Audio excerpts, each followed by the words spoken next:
Welcome to Homeschooling Homegirls. I'm Tiffany. So today we're kicking it with my husband, George. We have raised three always unschooled kids. They are 23, 17, and the youngest one's 9. Join us for this episode. Let's get into it. So today we're going to cover like a bit of a marriage Q&A. How has unschooling affected our marriage? I think at the beginning it was all about Jade for you, and I think that was one of those things where I try to express my concerns with that kind of mentality, that philosophy. It was just I'm like, well, if it's all about her, where do we fit in, right? Um, and I think it took a few years for us to kind of get to the point. I remember actually going to it was a homeschooling or unschooling conference, and In San Diego. in San Diego, Yeah. and that was one of those aha moments for me where um, I think it was listening to a couple, an experienced couple, uh, that they were talking about marriage, and this particular one was, I think it was a really, really good one for me to hear because it didn't make sense to me at that moment, but it made sense later, and it all hit later, where um, it was about focusing on the relationship, and it was about that you're going to hit a rough patch. Doesn't matter how healthy or how strong your relationship or your marriage is. You're gonna hit some spots. It's not always rainbows and sunshine. So um, I remember how arrogant we were. oh Everybody was talking in a circle about all their marriage things, and we were the youngest people in that room, yeah, right. probably the oldest kid, What did you know? right?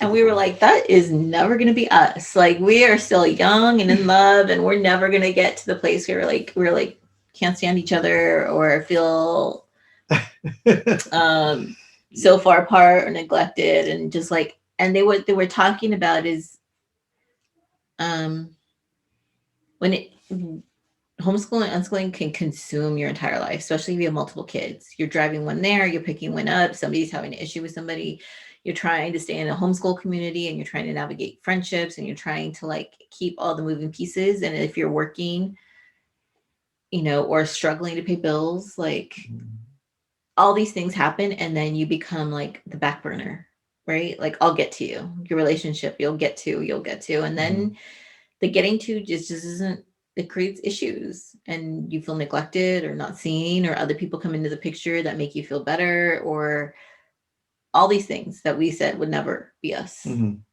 Yeah, no, right? exactly. That's it. Yeah, that was it. And I And think it became us. yeah, no, and I was able to actually reach out to that couple and later and really just tell them that how grateful I was for that information, though I wasn't grateful at the time. That I'm grateful now, just because of the fact that it's not something I wanted to hear, but something I needed to hear, and definitely uh, something I hope reaches somebody through this, that you're not alone. I mean, you're gonna have issues, you're gonna have disagreements, you're gonna have moments where you're just ah, So Well, I think like you felt like, from what you told me, like mhm, neglected in the sense of like, we had all these fun experiences that you paid for and you weren't a part of. So we would come back with these stories and experiences, and or like we would send our kids off to like unschooling camp, or not back to school, like to go travel around New Zealand, or to, I don't know. And we had all these inside jokes and all these conversations that you were like not, we didn't do a good job of like including you in them. And so like the prioritizing of our marriage, I don't think like kind of fell into that, like resentment maybe. mhm, And then too, like I nursed like each kid like for 3 years, and they're far apart in age. So like, when you nurse a lot, you're like touched out. I don't think I was affectionate.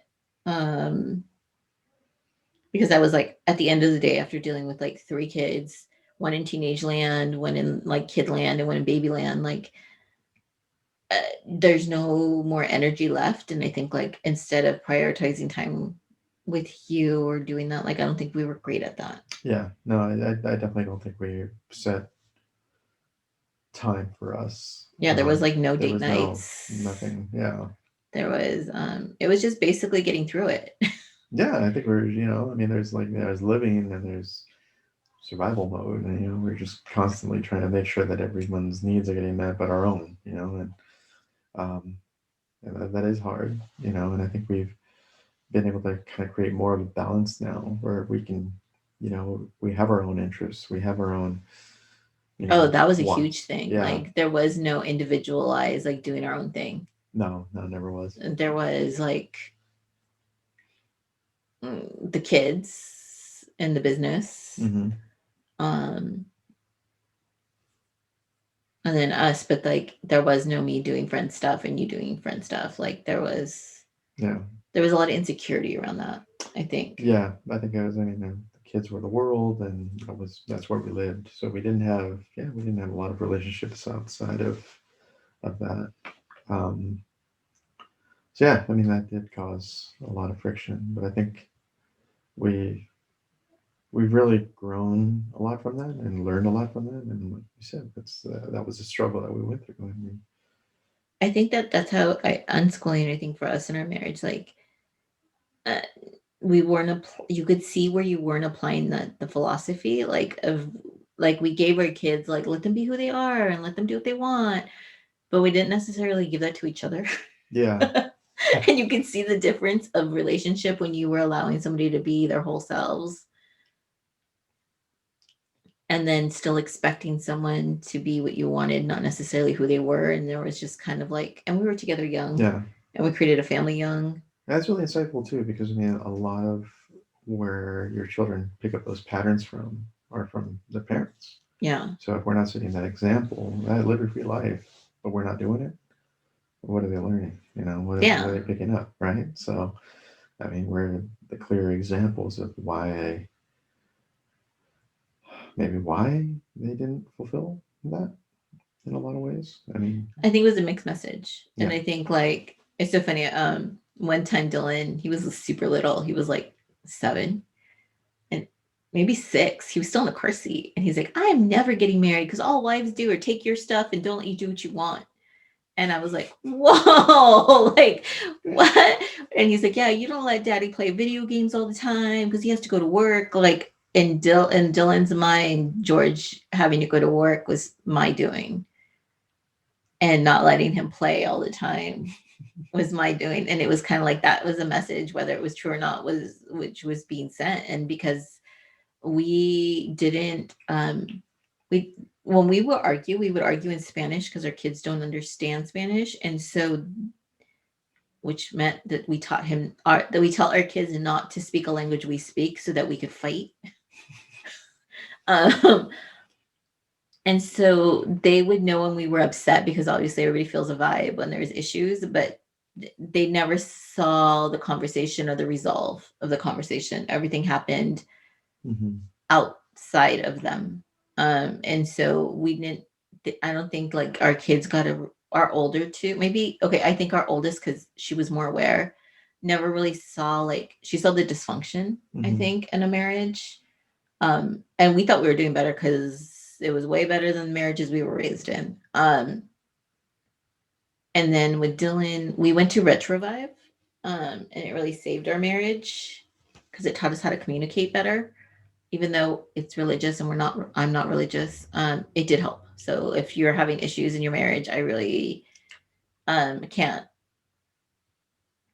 recommend Retrouvaille more than it really did save our marriage. I think it was actually, it gave us better tools than what we had. I think we were raised just, in, yeah. Yeah, it's just I didn't know, feelings were very foreign to me. So I think we found out very quick how to express those things. Yeah, but we also found out he's a better communicator than I am. I talk a lot. He communicates more. I think through written dialogue, it was clear for me. I think verbally I don't express a lot, but I think through written word, I think it was one of those things where it was just like and I could write pages. And she was like, "Whoa, this is all inside of you? Where is this?" I know. It was like, I didn't get that. But think after working and then the kids really wanting his time, like, and two, like, I'm the kind of person at 3 a.m, like, what are you thinking? What do Ooh. you know? And that was just not a great time to ask those questions. Um, okay. So I think unschooling did affect our marriage in both positive and negative ways. Like, negative in the sense of it was all consuming all the time. Like, we didn't have alone time. Like, we still have a kid that sleeps in our bed. Mhm. We've had a kid that slept in our bed since the beginning. So for 20 years almost, like, there has been the only reason one kid left, we have always co-slept when they were babies. And then the only reason one left was because another one came in. And even though Logan has his own room, like, he's still in our bed. Mhm. Um, and I think that kind of has some stuff to do with it, to the extent of feeling like close and being able to be like, you know, spontaneous and stuff. Like, I mean, we found our ways, But we just get what we get. but yeah, it has revolved around our kids. So I think in one way it's not just unschooling, it's just the way we've chosen to live and parent our kids or live our lives. But um, I think positively, it's really helped us be individual people, like, Yeah. be able to accept like who we are, and it's very different than it used to be. I think Yeah. it's made our marriage better because we've now like used those same principles towards each other. Yeah, I think in a sense we've prioritized each other's wants a little bit more. It's like where, Yeah, I will feel okay doing something for myself and doing something by myself, where, that would be like, wouldn't even be a thought. I know. It'd be like, I've been home with these kids all day. Like, you're not gonna go golf for an hour. Like, you better come Or get your kids. yeah, right. Now I remember actually coming home. You're home. Oh yeah, they're yours. Okay. What? Bye. What? But I just got off of work. No, but I mean, I understand. I mean, it's hard. I mean, I've tried to be in your shoes. Yeah. I've We tried. did switch roles at one Yeah, point that where was. he was primarily here and I went to work Uh, outside the house. I was going crazy. Like, it's just like you do so much, and definitely grateful and That was a thankful. year, right? Like a Yeah, year that we yeah, did that. And yeah. that was he was like, how do you manage, like, it's not just what they're into and what they're learning, it's personalities. Yeah. And like what they eat. Our kids are super picky eaters, or they were, and they had a lot of dietary issues. And so like um he was even just like, to the like, why do you gotta make 3 different lunches, and why do you gotta make 3 different dinners, and why do you gotta make Yeah.